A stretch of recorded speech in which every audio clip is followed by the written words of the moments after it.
இன்றைக்கி anti drug டே. இந்த மாணவர்களுக்கிடையே இந்த பழக்கத்தை வேரோடு அறுக்கணுன்ற எண்ணத்தில் ராமகிருஷ்ணா கல்லூரியும் யங் இண்டியா கோயம்புத்தூர் இணைந்து இன்றைக்கி ஒரு ப்ரோக்ராம் பண்ணியிருக்கோம். கிட்டத்தட்ட ஒரு 5000 பசங்க ப்ளட்ஜ் எடுத்திருக்காங்க எகென்ஸ்ட் ட்ரக். இது ஒவ்வொரு வருஷமும் நாங்கள் யங் இண்டியாவோட சேர்ந்து பண்ணிக்கிட்டு இருக்கோம். இந்த வருஷமும் பிரம்மாண்டமாக பண்ணிகிட்ருக்கோம். இதுக்கு காவல்துறை எங்களுக்கு நிறைய சப்போர்ட் பண்ணுறாங்க. இது போக த்ரூ அவுட் த இயர் நாங்கள் ரொம்ப விஜிலண்ட்டாக இருக்கோம்.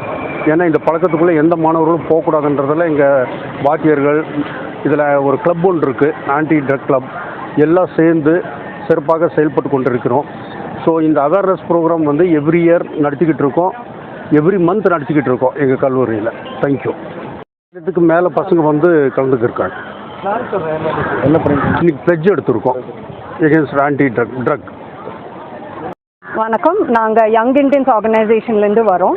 நாங்கள் ஒரு 70 காலேஜஸில் எங்கள் யங் இண்டியன்ஸ் யுவா கிளப்னு ஸ்டூடெண்ட்ஸ்க்காக ஒரு கிளப் நாங்கள் க்ரியேட் பண்ணிகிட்ருக்கோம். அந்த கிளப்பில் நாங்கள் டிஃப்ரெண்ட் கைண்ட் ஆஃப் ஆக்டிவிட்டீஸ் பண்ணுவோம். Health, innovation, learning, climate action, அந்த மாதிரி நிறைய ஆக்டிவிட்டீஸ் பண்ணிகிட்ருக்குறோம். ஆனால் இந்த மாதம் இந்த ஹோல் வீக் நாங்கள் ட்ரக் அவேர்னஸ் கேம்பெயின் பண்ணிகிட்ருக்குறோம். அது இப்போ நாங்கள் ஸ்டார்ட் பண்ணது இங்கே ராமகிருஷ்ணா ஆர்ட்ஸ் அண்ட் சயின்ஸ் காலேஜில் with more then 5000 students taking a pledge. அதுக்கப்புறம் ஈவினிங் நாங்கள் police department and Coimbatore administration கூட சேர்ந்து நமக்கு வேண்டாம் என்ற ஒரு ஈவெண்ட்டை மக்களுக்காக நாங்கள் தாமஸ் பார்க் ஈவினிங் ஒரு 4 o'clock இன்றைக்கி பண்ணுறோம். கோவை மாநகர மதுவிலக்கு அமலாக்க பிரிவு காவல் ஆய்வாளராக இருக்கிறேன். எங்கள் காவல் ஆணையர் உத்தரவின் பேரில் இன்றைக்கி ட்ரக்ஸு அவேர்னஸ்ஸு ப்ரோக்ராமுக்கு இங்கே வந்திருக்கேன். எங்கள் மாநகரத்தில் அனைத்து கல்லூரி பள்ளிகளுக்கு எல்லாத்துக்கும் இன்றைக்கி இந்த ட்ரக்ஸு சம்பந்தமான எல்லா அவேர்னஸு கொடுத்துருக்கோம். இன்றைக்கி ராமகிருஷ்ணா காலேஜில் ஒரு 5000க்கும் மேற்பட்ட மாணவர்கள் மத்தியில் உறுதிமொழி எடுத்திருக்கோம்.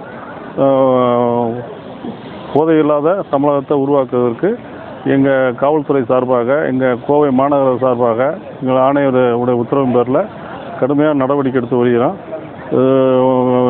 வருங்காலங்களிலும் இது முற்றிலும் ஒழிப்பதற்கு அனைத்து முயற்சிகளும் எடுப்போம்.